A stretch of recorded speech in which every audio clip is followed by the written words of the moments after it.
Hey guys, it's Mrs. Kincaid. I'm back with Shadow House Book 2, and we are now ready for Chapter 35. Holy shnikes, what is going to happen now that Marcus has taken out that other larkspur poison out of Cyrus's coat and, flung it in his face? What is going to happen? And what's up with Morocco's golden eyes? That is freaky.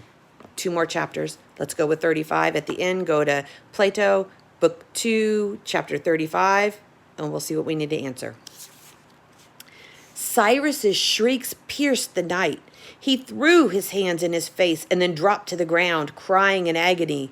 Hissing smoke rose up from his body in the grass. "What'd you do?" shouted Poppy. "I saved us," said Marcus, turning to Azumi and Morocco. "Now come on," he said, "let's go." The sisters started to run down the slight slope towards the dark lines of the trees ahead. Marcus, Dash, and Poppy followed a short distance behind them. The trees seemed to rise up as they got closer, and the wind howled through the branches deep in the woods, making them sway and dance in the dark. Ahead, Azumi and Morocco paused at the edge of the forest. They were waiting for the others to catch up. "Hold on, we can't go in there," said Dash, limping behind them. "We'll get lost." "We have to find the driveway," Poppy agreed. "It's the only way back to the gate." "What we need to do is get out into the open," said Morocco, glancing back up the hill. The house stood there like a Gothic fortress, glaring down at them. "Cyrus could be coming. He could be coming for us right now." "But we're not going to just follow you into the woods," said Dash. "Not after—" "You still don't believe her?" Azumi asked incredulously. "She's got us out of Larkspur. That's more than we can say for good old Cyrus. Marcus is right. The blue goop stopped the old man in his tracks." "But what if Cyrus was right?" Poppy insisted. Her voice was now rising into a shriek. "He knew things about my family, about my mother. I want to know more." Morocco sighed. "Poppy." Marcus couldn't listen anymore. Too many games, too many sides. His head felt fuzzy, and it was impossible to focus. He hadn't felt clear since he sat down to play with his uncle Shane back in that music room. So he closed his eyes and he began to hum just a couple of bars. It was the music that he had heard the first time he arrived at Larkspur, before all the games and the horror had started. "Don't," said Morocco. Everyone turned towards her, and the night grew very, very quiet. "What's wrong?" asked Azumi, her voice suddenly small. Marcus heard the soft melody again, just a whisper of it on the wind, and for a moment he felt warm, like Uncle Shane was reaching out to protect him just one more time. He pursed his lips and he whistled the tune, and the music seemed to bounce around the group, heading up the hill, down into the woods. Morocco grabbed her stomach, and then she hunched over, tossing her blue hair over her face. It hurts," she stammered. "Please stop." Marcus broke off for a moment, watching her struggle and squirm, but he couldn't bring himself to stop humming. He couldn't stop humming his uncle's tune. "Marcus," said Azumi, worry rising in her voice, maybe this isn't a good idea." Morocco released a shriek, gurgling short shrieks that turned into a howl, as if 1,000 predators were crying out in anger and pain.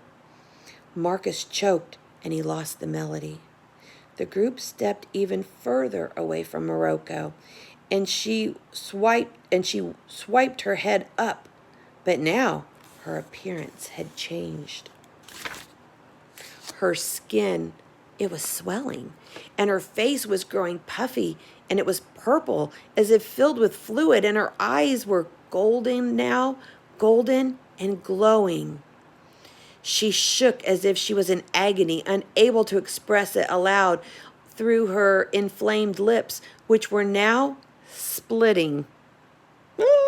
The skin was cracking open, and torrents of blue liquid dripped down her chin and neck. "Morocco!" Azumi cried out, reaching towards her trembling sister. What's happening to you? Azumi, stay back, said Dash. Marcus, don't stop, Poppy whispered. But Morocco shuddered, wrenching her spine backwards at an impossible angle and growing taller. Her bruised, stretched skin broke, and then it went to the ground in a wet puddle in the grass. They were too frightened to move or to even scream.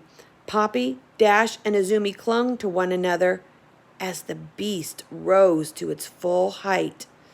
They craned their necks to stare in awe at the body that had appeared to be made of millions and millions of bones and branches, all tied together with blackened sinew and trapped within a dark, gauzy skin. Squeezing his eyes closed, Marcus only hummed louder. Poppy cried out, Marcus, stop! You're making it mad! Marcus opened his eyes, and what he saw standing at the edge of the forest stole his voice from his chest. His mouth dropped open and his tongue clicked quietly. You guys have to run, he finally gasped. I think I can hold it off. What about? Poppy started, but Marcus called over her. My uncle will protect me. Poppy looked at the creature, even as Dash tugged her arm. Two golden flames were alight deep inside a long, equine skull, glaring down at them with fury. A heavy jaw seemed to unlatch, widening as it let out a deafening roar, and then hundreds of long, skinny teeth protruded, threatening to tear open the faces around it. Ooh.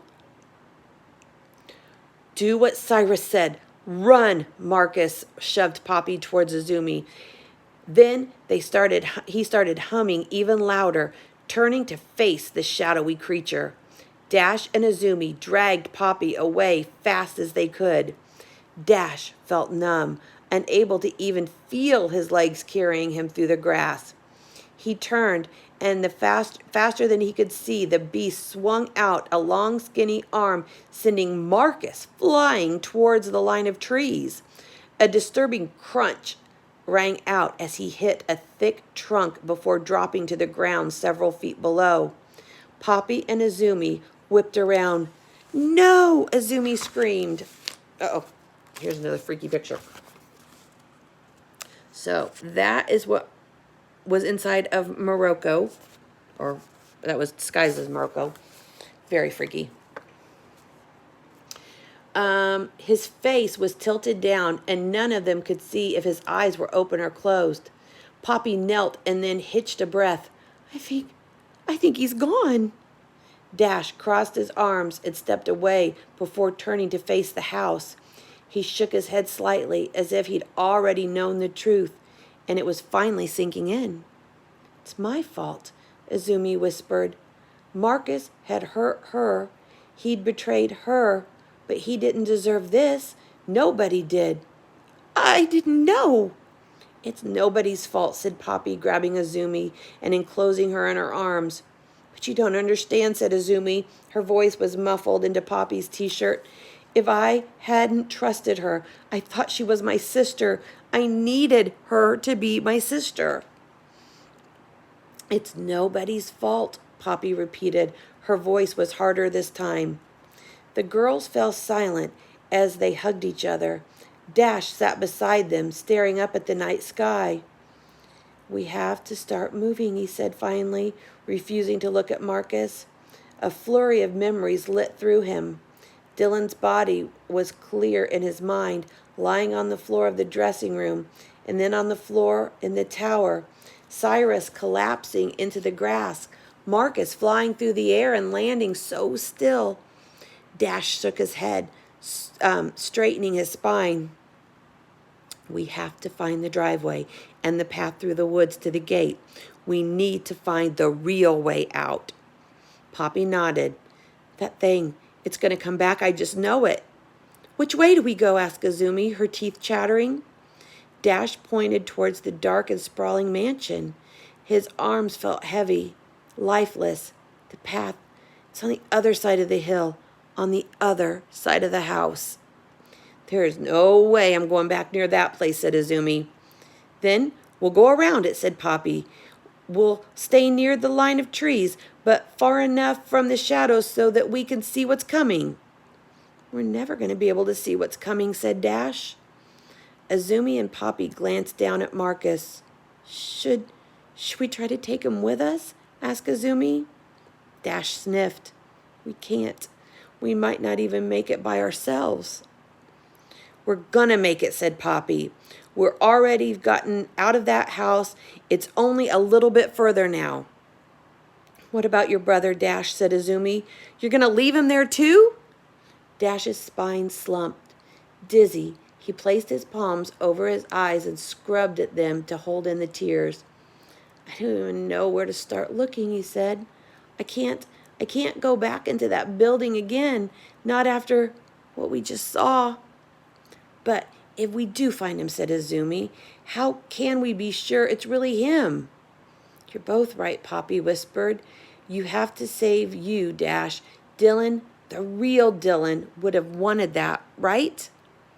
After a moment, Dash nodded. Slowly, he brought himself to his feet.